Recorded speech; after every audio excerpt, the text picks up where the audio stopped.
아까 우리 찬양할 때 우리 김건우가 이건우 이건우 형제님이 우리 캄보디아 얘기를 잠깐 했는데, 여러분 요새 뉴스만 틀면 캄보디아 얘기가 많이 나오죠. 그 로마서 12장에 보면 너희가 이 세대를 본받지 말고라는 말씀이 나오는데, 그 세대를 본받지 말라 할 때 영어 성경에 보면은 do not conform the pattern of the world. 그래서 패턴이 뭐냐면 패턴 있죠, 패턴. 우리 뭐 옷 이거 만들 때 디자이너들이 옷 모양을 어떻게 할까, 이거 패턴 뜨잖아요, 그죠? 그리고 여러분 옷에도 만약에 무늬가 이렇게 있으면 우리 그거 보고 패턴이라고 그러죠. 그것처럼 이 세상의 패턴을 본받지 말라, 그렇게 말합니다. 우리 그리스도인들에게. 그러니까 세상에는 그때 그 세대가 살아가는 그 시대에 패턴이 있는가 봐요. 그래서 이전의 로마 시대에는 힘이 최고였습니다. 그래서 높은 권력자가 되려 하였고, 그리고 또 지혜를 아주 숭상하여서 무엇이든지 새로운 지식을 말하는 데가 있으면 쫓아다니면서 듣고 지혜를 많이 가지려 했습니다. 그 지혜를 갖고 있으면 사람들이 그 사람에게 모여들고 지도자를 삼으려 하고 존경하고 그의 말을 잘 순종하니까요. 이렇게 각 시대마다 어떤 삶의 패턴들이 있는데, 이 시대는 우리가 보면 무엇이 가장 높은 지위를 차지하고 있는 것 같습니까? 예, 돈이죠. 지금 이 캄보디아 사태도 그렇고 대부분 이 시대에 일어나는 범죄들을 보면 옛날처럼 뭐 내 부모의 원수를 갚겠다, 명예를 중요시 여겨서 그런 뭐 명예살인, 부모의 원수, 내 형제의 원수, 뭐 그런 것도 아닙니다. 지금은 일어나는 모든 범죄를 보면 그 정점에 전부 다 돈이에요. 뭐 명예를 위해서, 뭐 옛날에는 자존심 때문에 그렇게 벌이는 범죄들도 많이 있었으나 지금은 모든 범죄가 거의 돈 때문에 일어납니다. 그러니까 이 시대의 패턴은 돈이 주도하고 있다고 봐야 되죠. 왜 열심히 공부하니? 학생들 물어보세요. 좋은 대학 가려고요. 왜요? 좋은 회사, 대기업 취직하려고. 왜? 돈 많이 벌어야죠. 그래야 행복할 수 있다고 생각합니다. 전부 다 돈이에요. 성형 수술까지 합니다. 왜 이렇게 수술해? 그래야 대기업 취직이 잘 되거든요. 그래야 돈을 잘 벌 수 있거든요. 몸조차도 돈 버는데 다 사용을 합니다. 사람 사귀는 것도, 내 몸 꾸미는 것도, 공부하는 것도, 뭐 책을 많이 읽는 것도, 모든 것이 돈입니다. 그게 이 시대의 선명한 패턴입니다. 그래서 이제 보면 캄보디아 일을 생각하면 참으로 마음이 아파서 여러분 모두 다 기도하고 있을 것입니다. 아직도 감금이 되어서 고문, 폭행 당하며 돈벌이에 내몰리는 그런 청년들이 얼마나 많습니까? 그들을 또 무조건 비판할 수 없습니다. 아이고 돈 쫓아가니까 그렇지. 그렇지만도 않아요. 그들이 그렇게 돈을 쫓아 살 수밖에 없는 이런 환경을 누가 만들었습니까? 우리 기성세대 어른들이 만들어 놓은 환경입니다. 그러니 우리 모두의 잘못이죠. 어른들의 잘못이고, 또 그런 쉽게 돈 벌려고 거기에 머리를 쓰고 힘들여 땀 흘려 일하지 않고 일확천금을 꿈꾸는 어리석은 젊은이들의 잘못이고, 이제 자라나는 초등, 중고등 학생들은 어떻게 자라날까요? 이런 패턴이 선명하게 지나가고 있는 이 시대, 그 시대를 살고 있는 이 패턴의 세대 속에서 다음 세대인 우리 초중고생은 어떤 꿈을 꾸며 자라날까요? 내가 정말로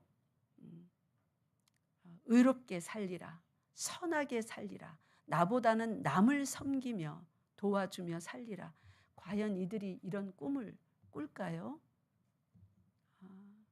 그런 꿈도 꾸지 않는데 그거보다 더 고차원적인 하나님 나라를 위하여서 사는 삶을 살까요? 일해서 돈 버는 것만 관심 있는데 하나님 나라를 위하여 선교를 위하여 헌금을 드리는 일에 열심을 낼까요? 참으로 암담하기 그지없는 오늘날의 현실입니다. 이런 때에 여러분 잠언을 많이 묵상하시기 바랍니다. 음녀가 막 부르는 거예요. 이리 와라 이리 와라. 여기 훔친 음식, 이 힘들이지 않고 벌어놓은 음식이 여기 많다.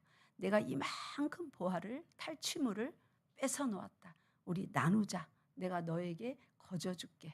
그렇게 꼬임을 하는 그런 음녀가 사방 곳곳에서 부르는 그런 시대입니다. 그러한 패턴이 선명하게 드러나며 화려하고 아름답게 보입니다. SNS에 그 늘 호텔에 가서 밥 먹고 사진 찍고 뭐 동남아시아 놀러 가서 화려한 옷 입고 파티하고 그런 사진 젊은이들 제발 현혹되지 마세요.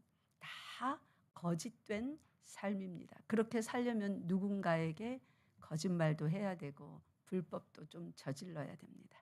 그런 삶의 끝은 뭡니까? 따라하세요. 멸망, 수치, 모욕, 좌절, 그런 것입니다. 자, 그래서 오늘 말씀 들어가기 전에 젊은이들도 또 젊은이들이 그러한 선택을 할 수밖에 없게끔 교육을 잘 못하였고 삶의 모범을 잘 못 보였고 집에서 가르칠 때도 물론 우리 교회 성도님들 그렇게 가르치지는 않았지만 우리 드라마나 영화 보면 많이 그럽니다. 돈도 안 되는 그런 공부, 그렇게 해서 뭐가 될래? 돈을 많이 벌어야지 하면서 경쟁을 부추기고 모든 교육을 돈벌이 잘하는 데다가 집중하였던 밥상머리 교육하며 학교에서의 교육하며 방송 매체의 그런 것들하며 우리 어른들이 다 만들어 놓은 것입니다. 그 와중에 교회가 제대로 된 역할을 했습니까? 아니요. 지금은 그런 내용이 쑥 들어갔지만 한 20년 전에 그 미국에 있었던 코스타, 지금 전 세계에서 한국 청년들을 모아서 이렇게 크게 리바이벌, 부흥회, 세미나 이런 거 하는 지금도 코스타가 있습니다. 거기에 주 강사로 서신 분들이 주로 다루는 게 뭐냐면 7개의 산을 정복하라. 그래서 뭐 교육의 산, 금융의 산, 뭐 또 정치의 산, 최고의 탑이 되어라. 그런 메시지를 막 했습니다. 그게 영광 돌리는 길이고 복음을 잘 전할 수 있다고요. 성경과 전혀 관련 없는 물질주의 교육이죠.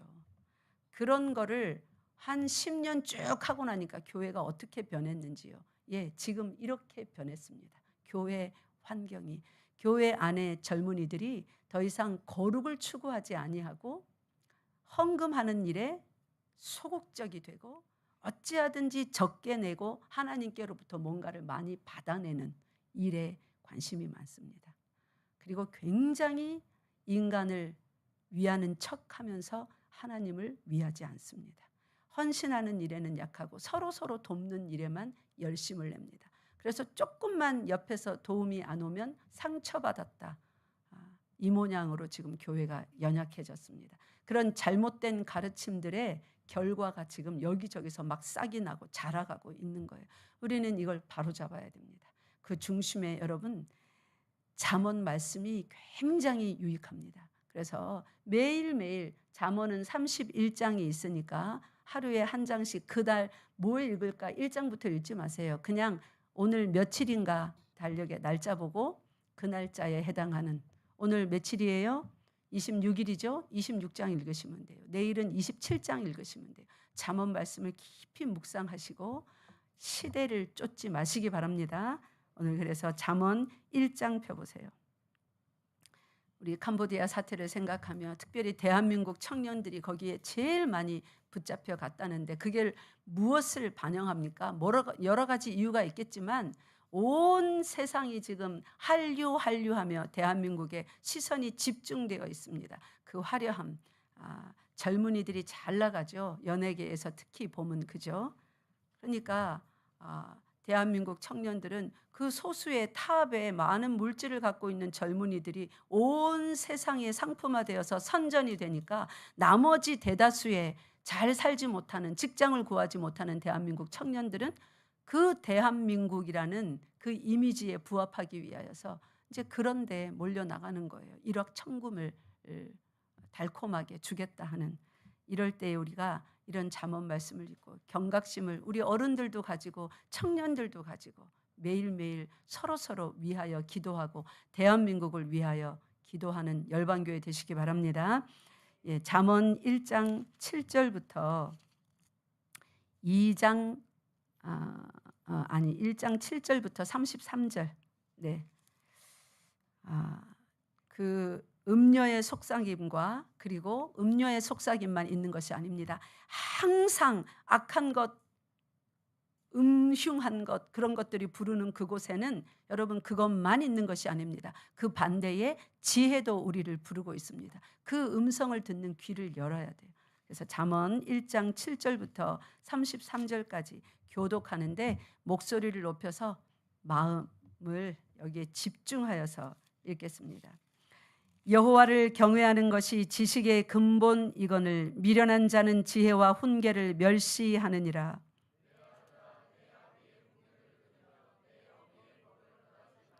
이는 내 머리에 아름다운 관이요 내 목에 금사슬이니라.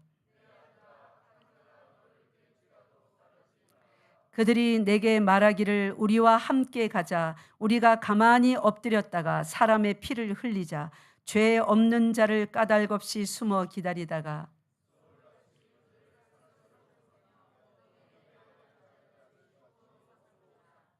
우리가 온갖 보화를 얻으며 빼앗은 것으로 우리 집을 채우리니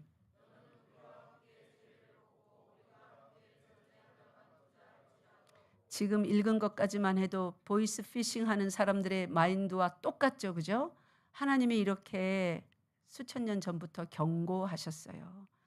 오늘날 이 일들이 그대로 악한 사람들의 생각에서 나와서 실제로 이 땅 위에 건물이 지어지고 물건들이 만들어지고 사람들을 음녀가 악한 것이 이렇게 꿰어서 앉혀놓고 채찍질하며 돈을 벌어들이게 합니다. 뽑아내게 하는 것이에요.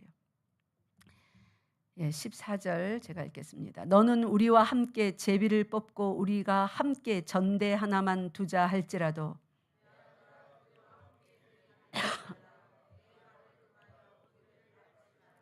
대저 그 발은 악으로 달려가며 피를 흘리는데 빠름이니라. 그들이 가만히 엎드림은 자기의 피를 흘릴 뿐이요 숨어 기다림은 자기의 생명을 해할 뿐이니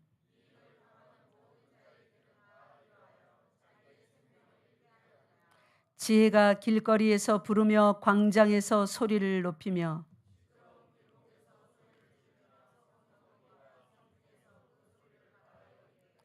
너희 어리석은 자들은 어리석음을 좋아하며 거만한 자들은 거만을 기뻐하며 미련한 자들은 지식을 미워하니 어느 때까지 하겠느냐.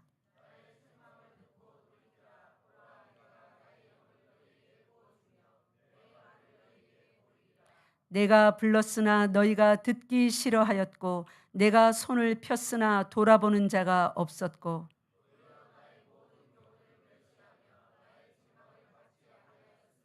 너희가 재앙을 만날 때에 내가 웃을 것이며 너희에게 두려움이 임할 때에 내가 비웃으리라.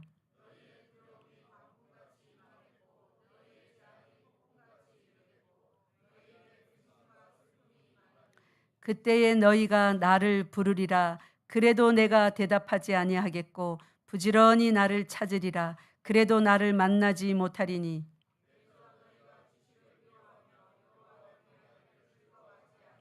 나의 교훈을 받지 아니하고 나의 모든 책망을 업신여겼음이니라.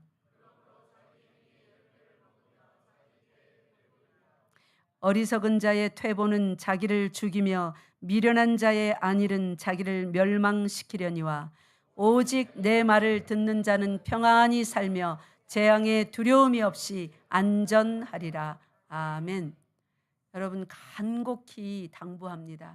여러분 머릿속의 모든 생각과 마음의 모든 일을 묵상하고 결정하는 이 마음, 이 공간을 하나님의 말씀으로 가득 채우시기 바랍니다.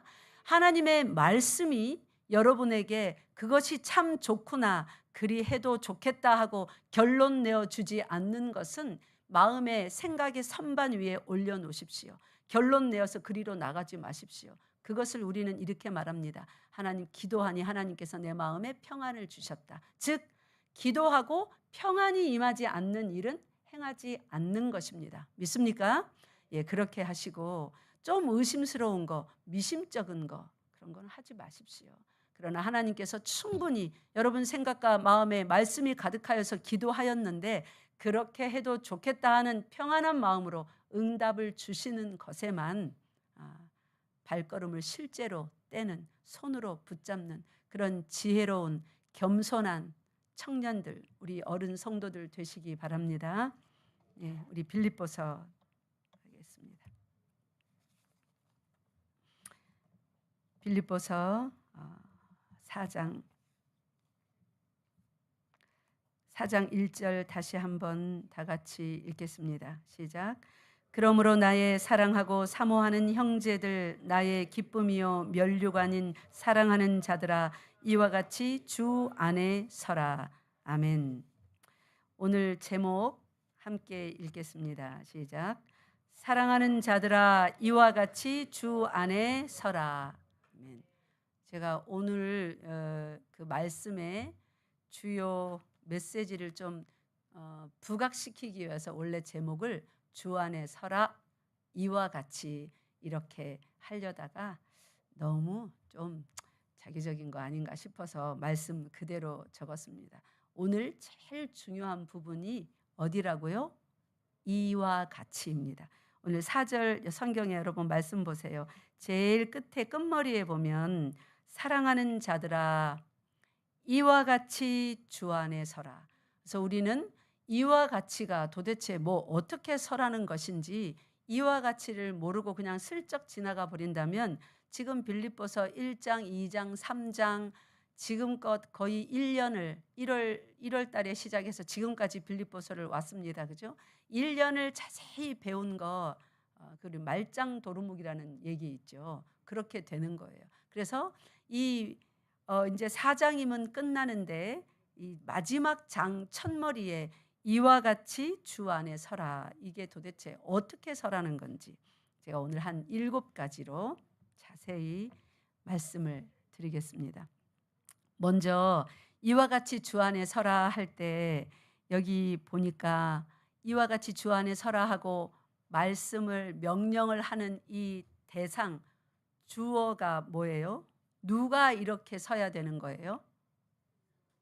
사도 바울이 지금 누구야 이렇게 부르고 있죠. 누구요? 사랑하는, 성경에 그렇게 안 나와 있는데,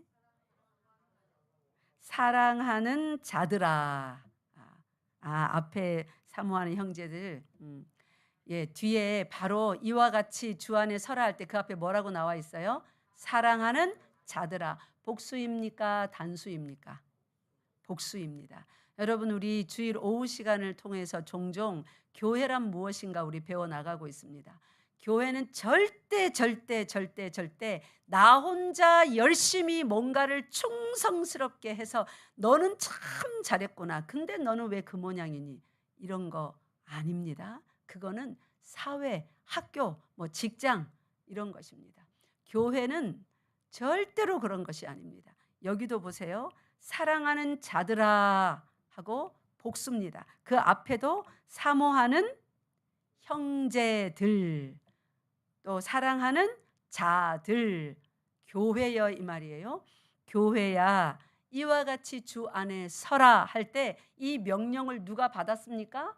교회가 받았습니다. 그러니까 나는 예배만 잘 드릴래. 난 다른 사람 신경 안 써. 나만 잘하면 되지 뭐.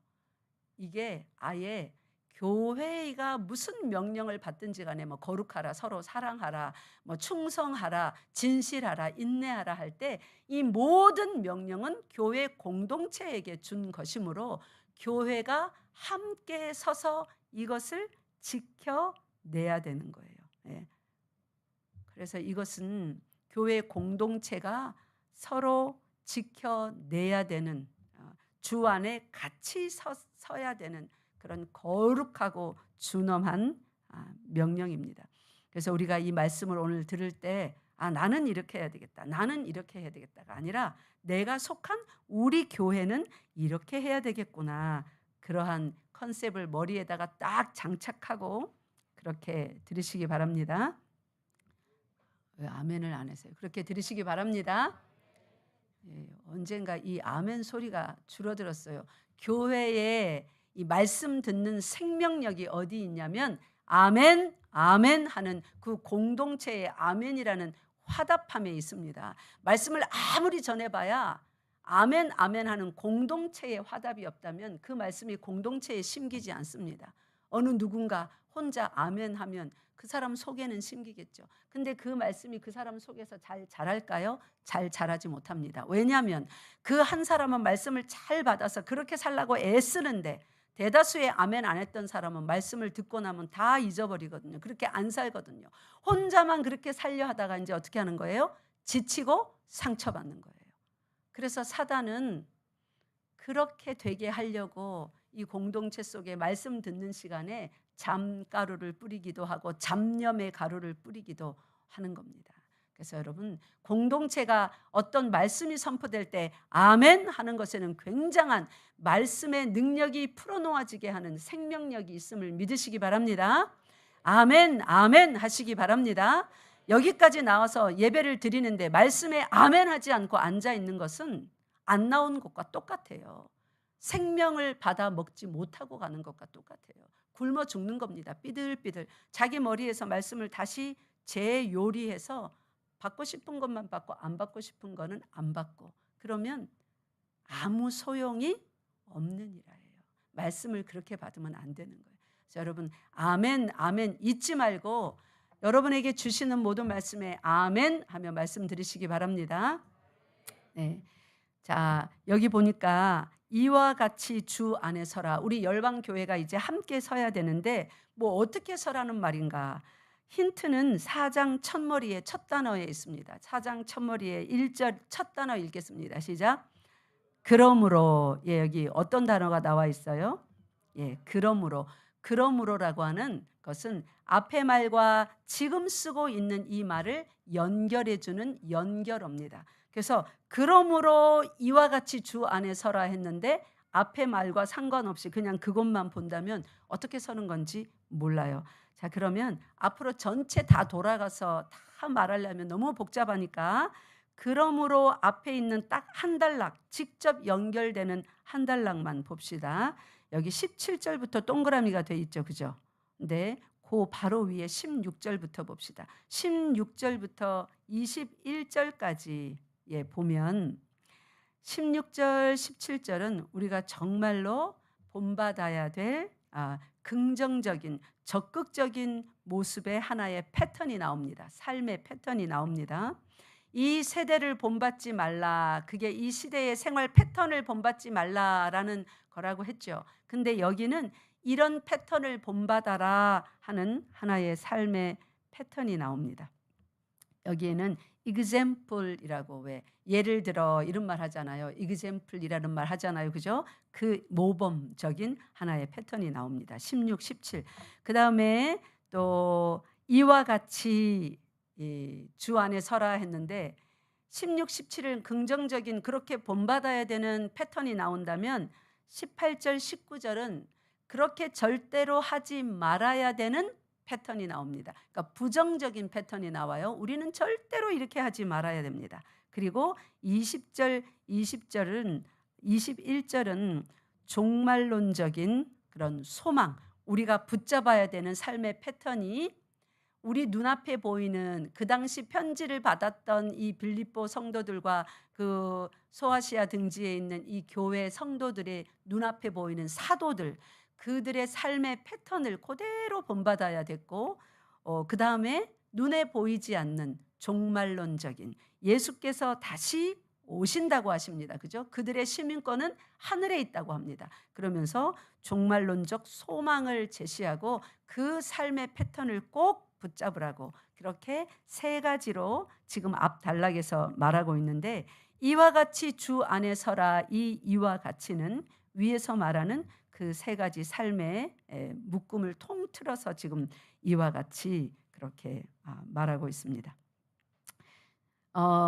그 본론에 들어가기 전에 여기 보면 나의 사랑하고 사모하는 형제들 이거는 뭐 문제 없습니다. 얼마나 우리 사도 바울이 그 형제 자매들을 사랑했는지 아니까. 그리고 나의 기쁨이요 면류관인 사랑하는 자들아. 어떻게 해서 이 형제 자매들 그가 사랑했던 사도가 사랑했던 이들이 자신의 면류관이 나의 기쁨이요까지는 알겠는데 왜 면류관이라고 하는가? 이 관은 누가 쓰는 거예요? 원래 왕이 쓰는 거지 않습니까? 그죠? 실제 그 당시에는 로마 황제도 뭐 이렇게 이런 관을 쓰고 있었습니다. 여러 나라의 왕들이 왕관을 씁니다. 지금도 영국 같은 데는 그 영국의 왕이 쓰는 관이 멋있는 관이 있지 않습니까? 왕관. 근데 사도 바울이 그러면은 무슨 이 형제 자매들을 전도를 많이 하고 잘 양육해서 천국 가면 이 사람들 때문에 무슨 왕관을 쓰는 것인가? 그래서 나의 면류관이라고 하는 것인가? 오해할 수 있는데 여기에서의 관은 그런 거를 말하는 관이 아닙니다. 여러분 이 그 마라톤 선수가 열심히 경주를 42.195km를 뛰고 1등을 하면 받는 관이 뭐예요? 월계관이죠. 이거는 왕관이에요? 아니면 자기가 성취한 것에 대한 그러한 결과로 주어지는 관이에요? 예, 성취한 것에 대한 보상이죠. 그죠? 여기서 나의 기쁨이요 면류관 할 때 이 면류관이라는 헬라어가 스테판이라고 하는 성취의 관입니다. The crown of achievement라고 하는 성취의 관. 그러니까 사도 바울이 복음을 전하고 그 다음에 전한 것에 그치지 않고 그들이 잘 자라난지 못 자라는지 또 뭐 넘어졌는지 실족했는지 끝까지 보면서 자신이 직접 다시 가기도 하고 이렇게 못 갈 만한 상황이면 대신 누구를 보내기도 하고 또 뭐까지 해요? 편지를 써서 보내기까지 합니다. 그죠? 그렇게 하면서 이들도 자신이 가는 그 하늘나라, 자신이 만날 자신의 왕인 예수 그리스도를 꼭 만날 수 있도록 같이 가는 거예요. 그래서 이들이 자신의 그 전체 달려가야 될 사명의 길을 완죽해 하는 그 달려갈 사명의 길임으로 그들을 나의 면류관 이렇게 표현한 것입니다. 그래서 죽기까지는 이들을 위하여 일하고 기도하는 것을 절대로 멈추지 않겠다는 거예요. 사도 바울이 이런 정도로 형제 자매들을 위하여서 애썼다면 우리들도 우리 형제 자매를 볼 때에 나 혼자 천국 가는 것이 아니라 서로 위하여 섬기고 기도하면서 어떻게 해야 돼요? 우리 형제들을 부를 때 어떻게 부를까요? 형제님, 나의 기쁨이요 나의 면류관인 사랑하는 형제님. 자, 여러분 머릿속에 서로 쳐다보면서 하면 좀 부끄러울 테니까 머릿속에 한 사람씩 두 사람씩 다 떠올려 보세요. 그리고 말해 봅시다. 여기 사도 바울과 똑같이 나의 기쁨이여 면류관인 사랑하는 형제 자매여. 시작. 나의 기쁨이여 면류관인 사랑하는 형제 자매여. 네. 그럼 우리 열방교회는 우리의 기쁨이여 면류관인 사랑하는 나의 열방교회여. 이렇게 말할 수 있겠죠. 그렇게도 해봅시다. 시작. 나의 기쁨이여 면류관인 사랑하는 나의 열방교회여. 네, 열방교회가 믿음 생활을 잘하면 끝까지 생명이 다하는 날까지 예수 그리스도 쫓아가는 이 신앙생활을 잘한다면 여러분의 섬김으로 여러분의 중보 기도로 우리의 함께 예배 드림으로 우리 서로는 우리에게 뭐가 되어준다고요? 면류관요. 우리 신앙의 성과물, 성취물이 된다고요. 내가 열심히 목회한 성과가 여러분이고 여러분이 열심히 순종하고 또 서로 돕고 하나님 나라를 위하여서 일한 그 성취물 중에 한 사람이 또 제가 되기도 하고 우리 서류가 되기도 하고 사도 바울이 지금 그들을 그렇게 부릅니다. 그렇게 아끼고 사랑하는 자기의 면류관인 자기의 온 삶을 생명까지 바쳐서 하나님 앞에 드릴 내가 이거 했습니다 하고 내놓을 자 달란트 내가 5달란트 내가 2달란트 내가 너에게 1달란트 너 재능대로 맡기고 갔는데 이리 와서 보라 셈을 하자 하실 때 내가 이렇게 했습니다 하고 내어놓을 것이 여러분 뭐라고요? 함께 신앙생활 우리 이 성도들인 거예요. 이 교회인 거예요. 그러니까 교회가 없으면 인터넷 예배드리고 혼자 집에 앉아서 이러고 있으면 이거는 큰일 나는 겁니다. 하나님 앞에 갔을 때 자 보자. 몇 달란트를 남겼는가? 뭘 남길 게 있어야죠. 면류관이 없는 거예요. 내 기쁨이요 나의 면류관인 사도 바울은 그래서 행복하고 기뻤던 거예요. 그가 달려갈 길을 하나님께서 주셨는데 이방인의 사도로 많은 이방인들에게 복음을 전했고 그들이 같이 교회로 지금 하나님 앞에 서 있는 겁니다. 누구에게 복음을 받아서요? 사도 바울에게. 우리 서로가 예수 그리스도를 보여주며 서로가 서로에게 우리는 복음이 되어 주어야 합니다. 복음이 된다는 게 뭘까요? 예수 그리스도를 보여주는 거예요. 상대방이 나를 볼 때 지독한 나의 버릇, 고약한 성품 이런 걸 보는 게 아니라 점점 변화되어가는 저 형제 보니까 저 자매 보니까 진짜 하나님이 살아계시구나 하고 하나님을 보여주는 것, 나를 통해서 볼 수 있게 하는 것, 그게 서로에게 복음이 되어주는 거예요. 이것이 이제 어디까지 가야 되는 거예요? 저 거리로요. 우리 이웃에게요. 또 어디까지 갈까요? 해외까지요. 그게 전도이고 선교인 것입니다. 믿습니까? 이렇게 될 때에 또 아멘 크게 하세요. 믿습니까? 예, 이 습관이에요. 입을 벌려서 아멘 아멘 해버릇하지 않으면 여러분이 싫어서가 아니라 그냥 입 꾹 닫고 있는 게 습관이 되었기 때문입니다. 전하는 자만 바쁘면 안 돼요. 받는 자도 바빠야 됩니다. 아멘 아멘 하고 함께 말씀이 인도하는 길로 같이 따라가야 돼요. 자, 여기 이제 봅시다. 그렇게 이제 면류관이라고 하는 그 사랑하는 자들에게 당부를 하는 거예요.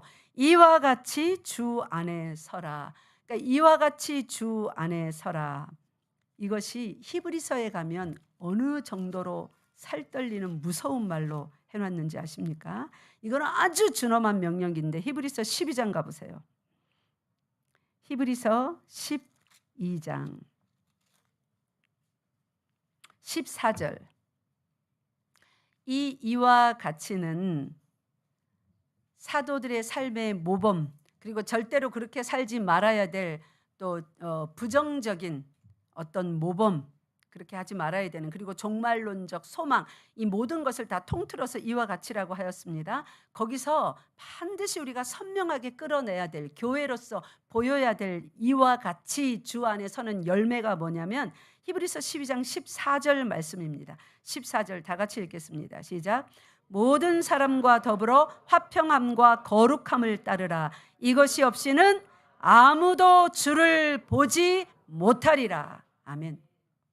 그래서 사도 바울이 막 시기 질투하여서 자기가 감옥에 갇힌 걸 보면서 이래저래 막 소문 퍼뜨리면서 안 좋게 말하는 사람들과도 싸우지 않은 것입니다. 예수 그리스도의 이름만 선포되면, 전파되면 나는 이래도 좋고 저래도 좋다. 화평함을 이끌어내기 위하여서 사도 바울도 그렇게 살았습니다. 여러분, 이와 같이 이제 첫 번째 보겠습니다. 저 16절에 올라가니까 어떻게 말합니까? 어디까지 이르렀든지 그대로 행할 것이라. 예, 그대로 행해야 됩니다. 첫 번째는 이와 같이는 뭐냐면 그대로 행할 것입니다.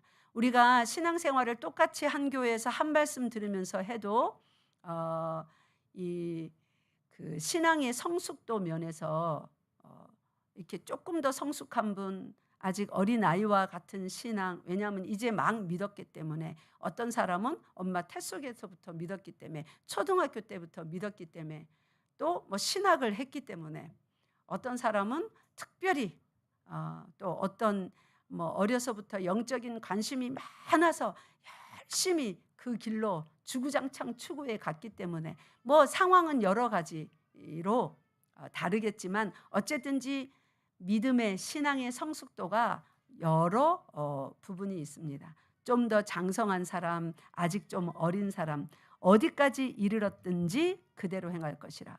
아직 좀 어린 사람이 딱 보니까 장로인데, 집사인데 자기보다도 좀 못한 모습이 보는 거예요. 뻑하면 예배에 지각하고 맨날 화내고 이런 모습을 보면서 아이고 뭐 목사님도 저러고 장로님도 저런데 내가 굳이 이럴 필요 있나? 이렇게 하지 말라는 거예요. 직분 따라도 아니고 몇 년 신앙생활 했나 이것도 아니고 어디까지 이르렀든지 초신자라도 장성한 믿음을 보일 때가 있습니다. 그죠? 이제 믿은 지 얼마 안 되는데 저 사람은 어떻게 저렇게 믿은 지 이제 2년밖에 안 됐다는 것이 도저히 믿을 수 없다. 정말 성자와 같다. 이런 우리가 사람도 가끔 볼 수 있습니다. 저 사람은 도대체 저 직분자가 맞나 싶을 정도로 직분이 높은데도 초신자보다도 못한 모습을 보일 때가 있습니다. 그럴 때에 어린 성도들이 그런 사람을 보면서 실망하면서 내가 굳이 이럴 필요 있나 이렇게 하지 말라는 거예요. 또 같은 직분자들끼리 보면서 직분이 똑같이 받았는데 저 사람은 저렇게 일도 안 하고 저러는데 저렇게 예배도 뭐 성실히 안 드리는데 꼭 이렇게까지 할 수 있나? 내가 너무 열심히 그냥 막 스탠다드로 믿으니까 어떤 사람은 나보고 광신도라 이러는데 그런 소리 들으면서 이렇게까지 할 필요 있나? 이러지 말라고요. 그거 다 하나님께서 은혜 주셔서 거기까지 인도한 것이니 어떤 곳에 이르렀든지 성경에 위배되는 것이 아니면 성경 말씀대로 많이 기도하고 많이 전도하고 깊이 예배드리고 늘 말씀 읽기를 사모하는 그런 습관들, 그 신앙의 모습들을 어디까지 이르렀든지 각자의 주신 은혜대로 어떻게 하라고요? 따라하세요. 유지하라. 유지하라. 그러면서 어디까지 이르렀든지 그대로 뭐 어떻게 하랍니까? 말씀해 보니까 행할 것이라. 유지해서 가만히 있으면 안 돼요. 그대로 쭉 행하는 것은 앞으로 전진입니다. 하나님께서 천국에 이르도록 계속 자라가게 하실 거니까요. 그래서 여러분의 신앙이, 학생들은 혹시 어른들 보면서 실망스러울 때 있습니까? 나도 이 정도인데 어른 성도가 저것밖에 안 돼. 그럼 내가 굳이 이러할 필요가 있겠나? 학생들, 청년들 그러지 마시기 바랍니다. 여러분들에게 주신 신앙생활의 모든 모습은 하나님이 주신 거예요. 그대로 하라는 것입니다. 그대로 하는 여러분 되시기 바랍니다. 그래서 그대로 행할 것이라 할 때 이 행할 것이라가 무엇을 하다가 아니에요. 스토이케인이라는 단어인데 참으로 우리 한글 성경하고 헬라어는 좀 다른 부분이 많습니다. 그대로 행할 것이라가 뭐냐면 뭐뭐와 일치하다, 나란히 서다, 보조를 맞추다 이런 말이에요. 그러니까 다시 읽어보면 오직 우리가 어디까지 이르렀든지 그대로 어떻게 해요? 나란히 서라, 보조를 맞추라 그런 말이에요. 그대로 일치시켜라. 자, 그러면 뭐와 일치를 시키고 뭐와 보조를 맞추라는 말이에요? 우리가 지금 누구의 인도함을 받아서 거기까지 이르는 겁니까? 예수 그리스도. 그러니까 눈을 옆에다 두고 옆 사람하고 비교하면서 뭐 굳이 내가 이런 것까지 해야 돼? 나는 아무것도 아닌데. 그런 생각을 하지 말라고요. 앞에서 인도하시는 예수 그리스도를 바라보면서 누구든지 어린 아이든지 어리든지 간에 어디까지 이르렀든지 누구와 보조를 맞춰야 되는 거예요? 예수 그리스도. 우리를 부르신 그분과 예수 그리스도와 스토이케인 하라는 말이에요. 보조를 나란히 맞추는 거예요. 예수께서 가신 길, 예수께서 우리에게 뭐라고 명령하셨습니까? 나를 따라오라고 했습니다. 그분을 우리가 지금 따라가는 것이 신앙생활입니다. 그죠? 어디까지 얼만큼 신앙의 성숙에 이르렀든지 예수 그리스도와 보조를 맞추라. 그런 말입니다. 우리 모두 다 예수 그리스도가 결승점입니다. 그러니까 결승선에 이르기 전에 막 달리다가 옆에 사람 보면서 나 좀 천천히 가도 되겠네? 이러면 누구같이 되는 거예요? 따라하세요. 토끼같이 된다. 따라하세요. 토끼같이 된다. 토깽이같이 귀엽고 싶은 사람은 그렇게 하십시오. 거북이처럼 해야 돼요. 자, 결승점 보면서 쉬지 말고 그대로 행하시는 열방교회 성도 되시기 바랍니다. 예.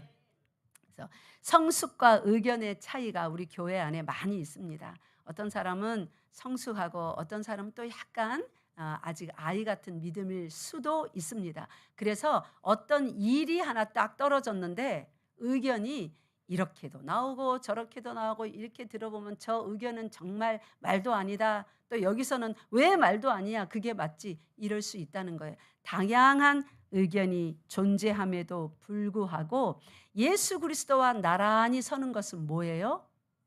그 안에서 조화와 일치를 이루어 나가려고 내가 나를 낮추고 좀 기다려주고 부드럽게 친절하게 말해주고 하는 그런 것을 말하는 거예요. 그것이 교회입니다. 교회가 화평함, 거룩함 이것과 멀어지면 그건 교회 아니에요. 세상이 비즈니스하는 회사와 뭐가 다릅니까? 교회는 성과를 드러내야 되는, 그리고 예수 그리스도를 위한다는 이름으로 명목으로 서로 싸우면 안 돼요.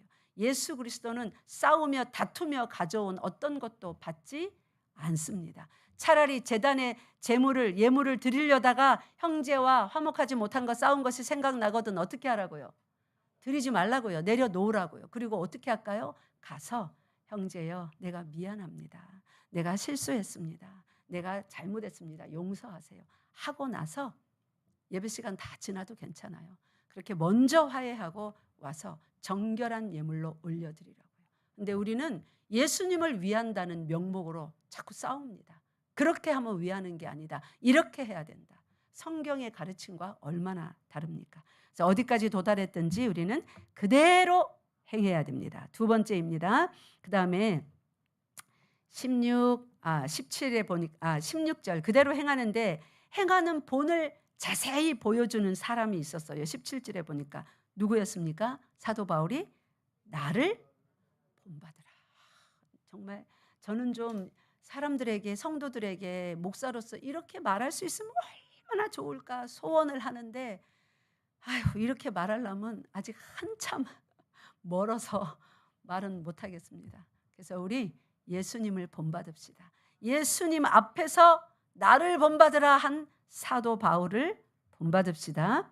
예, 사도 바울과 같이 우리 모두가 야 너희들 내가 예수 그리스도 따라가는 모습 봤지? 형제 자매님들 나를 뒤따라오세요. 본받으세요. 내 뒤로 다 똑같이 서서 내 뒤에 줄 서세요. 이게 나를 본받으래요. 본받으라가 뭐냐면 내가 지금 예수님 뒤에 서 있으니까 당신들도 내 뒤에 서세요. 그러면 전부 다 누구 뒤에 선 겁니까? 예수님 뒤에 선 거예요. 이렇게 말할 수 있으면 얼마나 좋겠습니까? 저를 위해서 기도해 주세요. 저 여러분들 위해서 기도할게요. 그래서 우리 모두가 예수님이 누군지 잘 모르겠어요. 그럼 나랑 같이 다닙시다. 오늘 하루. 제가 예수님 보여줄게요. 그렇게 말할 수 있는 사람이 된다면 얼마나 좋겠습니까? 우리 고린도전서 11장 1절 펴보세요. 고린도전서 11장 1절.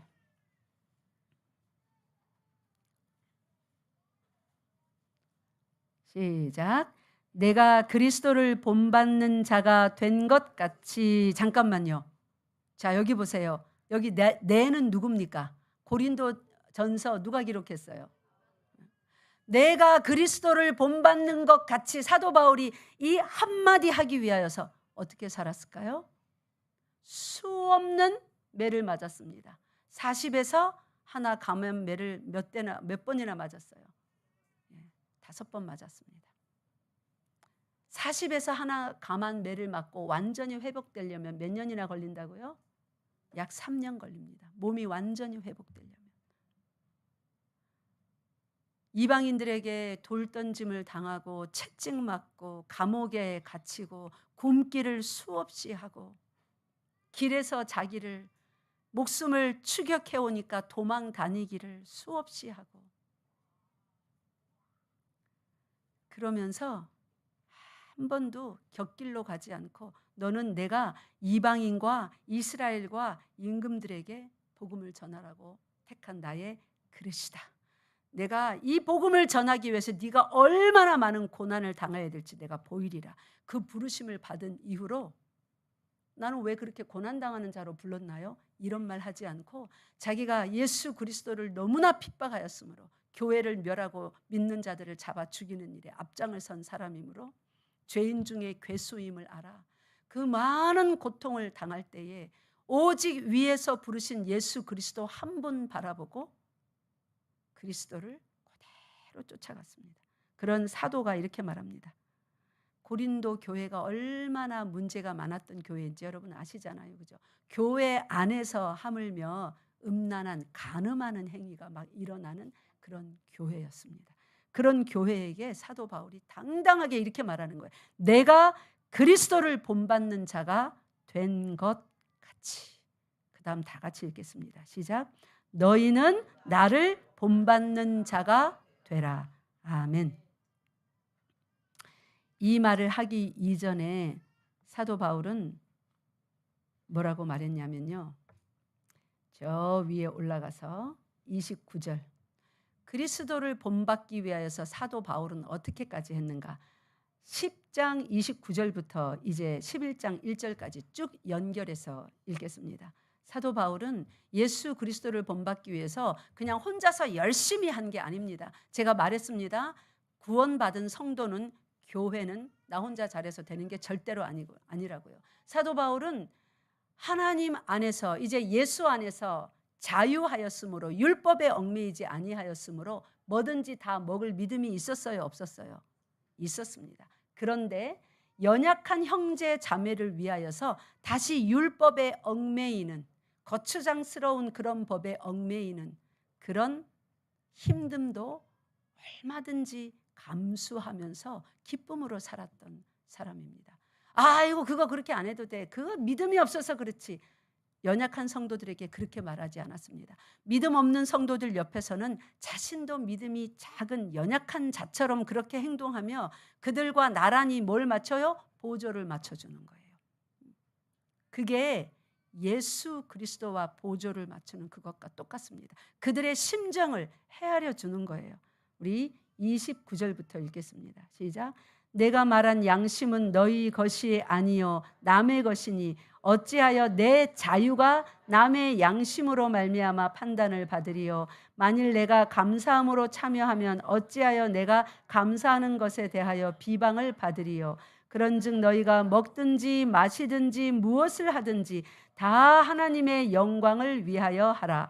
유대인에게나 헬라인에게나 하나님의 교회에나 거치는 자가 되지 말고 나와 같이 모든 일에 모든 사람을 기쁘게 하여 자신의 유익을 구하지 아니하고 많은 사람의 유익을 구하여 그들로 구원을 받게 하라. 내가 그리스도를 본받는 자가 된 것 같이 너희는 나를 본받는 자가 되라. 아멘. 그러니까 사도 바울이 그리스도를 본받는 것은 그냥 예수만 바라보고 나 예수님처럼 그렇게 살게요 이게 아니라 많은 성도들 가운데서 그들이 연약하면 그들과 같이 연약한 상태에 머물러 있어 주는 거예요. 아 이거 저 우상에게 제우스 신에게 지금 바친 곡인데요. 그러면 먹을 믿음이 있지만 아 그렇습니까? 형제님이 그렇다 하니 저도 안 먹겠습니다. 이러면서 마치 믿음이 연약한 자처럼 자신도 안 먹어줬다는 거예요. 그게 무엇을 위한 거라고 사도 바울은 말합니까? 여기 보세요. 31절. 여러분 먹든지 마시든지 이 구절 많이 암송했죠. 항상. 이게 바로 그걸 두고 한 말이에요. 먹든지 마시든지 사도 바울은 다 먹을 수 있습니다. 그런데 누구의 영광을 위하여 먹든지 안 먹든지 마시든지 안 마시든지 합니까? 하나님의 영광을 위하여. 만약에 믿음이 연약한 형제가 이거 제우스 신에게 바친 겁니다 할 때 사도 바울이 아이고 제우스 신은 참 신이 아닙니다. 그러니 거기에 바쳤던 말든 아무 문제 없습니다. 나는 그럴 만한 믿음이 있습니다. 형제 그런 믿음도 없어요 하고 먹었다면 누구를 실족하게 하는 거예요? 그 연약한 형제를. 그러니까 그 형제 때문에 안 먹었는데 교회된 함께 지체되고 교회된 그 형제 때문에 내가 나를 삼가한 것이 결국은 누구의 영광을 위한 것이라고 합니까? 하나님의. 그러니까 여러분 교회 일을 할 때는 어떤 일을 할 때 나는 이렇게 하는 것이 마땅한데 저 형제가 아니라고 하고 저렇게 한답니다.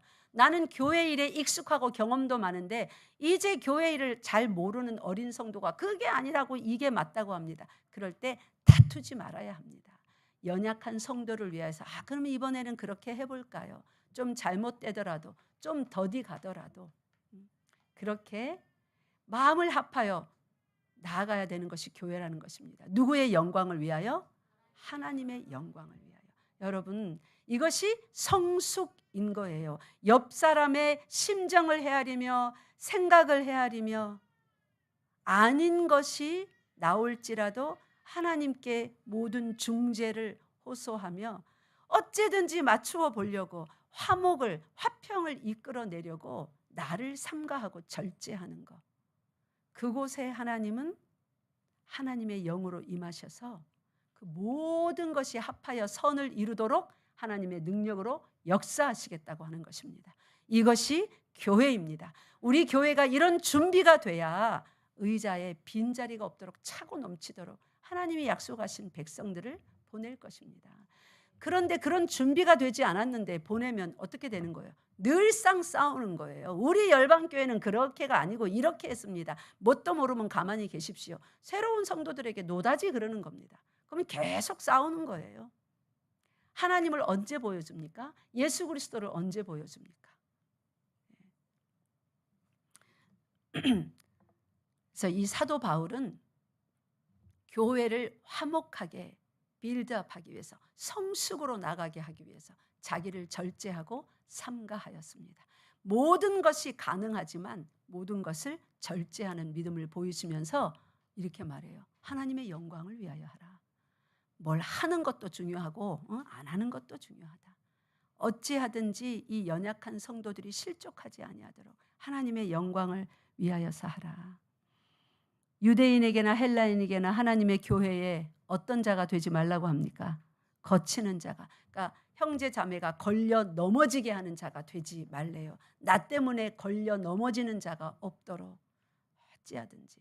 근데 그래도 스스로 넘어지는 건 어쩔 수 없습니다. 그죠? 그런 것까지 여러분에게 당신 책임이다 하는 게 아닙니다. 하나님은 우리 중심을 아세요. 그런 모든 판단은 하나님이 하실 것입니다. 그렇다고 또 여러분들이 서로 보면서 목사님 말씀 이렇게 했는데 저 형제 왜 저래, 저 자매 왜 저래, 그렇게 판단하시면 안 되는 거예요. 모든 판단의 몫은 누구입니까? 하나님. 우리의 머리이신 예수 그리스도이십니다. 우리 각자가 그렇게 나아가자는 거예요. 그것이 성숙이니까. 그런 교회로 나아가는 여러분 되시기 바랍니다. 그렇게 된다면 우리 열방교회가 얼마나 아름다운 교회가 되겠습니까? 우리 2층에 예쁘게 좀 카페 분위기 좀 내보려고 했는데 들어오면 좀 따뜻한 분위기 나죠? 물건들로도 그렇게 따뜻한데 사람들의 마음이, 생각이 그렇게 오목조목 아기자기하게 변하면 얼마나 행복한 공동체가 되겠습니까? 우리 이런 행복한 공동체가 될 줄로 믿고 그렇게 성숙을 향하여 함께 나아가는 교회 되었으면 참 좋겠습니다. 예, 그래서 사도 바울이 자신은 나는 이렇게 한다. 이게 나는 그리스도를 본받는 자로서 이렇게 산다. 너희도 나를 뭐 하라고요? 본받으라. 다시 이제 본론으로 가서 오늘은 여기 7개 중에 2번만 하고 마치겠습니다. 본론으로 오겠습니다. 그래서 17절에 보니까 형제들아 너희는 함께 나를 본받으라. 왜냐하면 사도 바울이 그 고린도 교회의 형제들 또 다른 많은 자기가 세운 교회들의 형제들과 함께 그리스도를 본받으려고 삼가하고 절제했거든요. 그래서 빌립보 교회도 편지 쓰면서 한 사람 한 사람 잘하는 게 문제가 아니라 너희 형제들아 어떻게 해요? 함께 내가 어떻게 했는지 본받아라. 그리고 너희가 우리를 본받은 것처럼 그와 같이 행하는 자들을 눈여겨보라. 다 요즘이 자기 PR 시대, 자기만 드러내는 시대라고 하지만 그렇지 않은 그리스도인들이 아직도 많습니다. 자신을 드러내지 않으려 하고 상대방을 칭찬해주는 그런 그리스도인들 많습니다. 저도 여러 가지 보고를 받잖아요. 항상 교회에서 일하면서 제일 기쁠 때가 누군가가 와서 교역자나 우리 직분자들이나 목사님 이번에 이런 일을 하는데 누가 정말 잘하더라고요. 그분이 정말 잘하더라고요. 다른 사람을 칭찬하는 얘기를 들을 때 얼마나 기쁜지 몰라요. 정말로 기쁩니다. 하나님께서도 그러지 않을까요? 우리가 형제 자매를 서로 칭찬하고 높여줄 때 여러분 집에서 여러분 자녀들이 서로 누구를 고발하고 나쁘다 하고 하는 것보다 형이, 누나가, 동생이 이렇게 해줬어요. 칭찬하는 말을 들을 때 부모로서 마음이 어땠습니까? 엄청 기쁘시죠. 그래서 우리 서로를 서로 좋게 얘기해주고 사도 바울이 한 것처럼 사도 바울이 하나님 앞에서 항상 뭐 편지 쓸 때 보면 하나님 앞에서 그들이 내 기쁨이다, 감사 제목이다, 뭐 나의 면류관이다 막 이러잖아요. 실제 이 사람들이 이렇게 하나님 앞에서 잘한 사람들입니까? 아니요. 못한 것도 너무 많아요. 근데 사도 바울도 이들을 엄청 칭찬합니다. 하나님 앞에서. 우리 서로를 칭찬해주고 어디까지 이르렀든지 옆 사람하고 견주지 말고 우리가 나란히 보조를 맞춰야 되는 누구요? 예수 그리스도와 보조를 맞춰서 그대로 행하고 사도 바울이 간 길, 사도 바울이 따라간 길은 예수께서 간 길입니다. 그죠? 그 길 그대로 따르는 그러한 열방 교회 됩시다. 그것이 이와 같이 주 안에 굳게 서라 할 때 그 이와 같이의 중요한 두 가지였습니다. 이제 다음 시간에 말씀 이어가도록 하겠습니다. 기도하겠습니다. 하나님 아버지 참 감사합니다. 우리 교회가 나아가야 될, 살아야 될 방향을 선명하게 오늘 두 가지로 우리 10년 가운데 새겨주시니 감사합니다. 꼭 이런 하나님이 기뻐하시는 열방교회 될 수 있도록 우리를 도와주시옵시고 악을 따르지 아니하고 지혜가 부르는 곳으로 온 힘을 다하여 쫓아가는 지혜로운 교회, 선하고 의로운 교회 되게 하여 주시옵소서. 우리 주 예수 그리스도 이름으로 기도드리옵나이다. 아멘.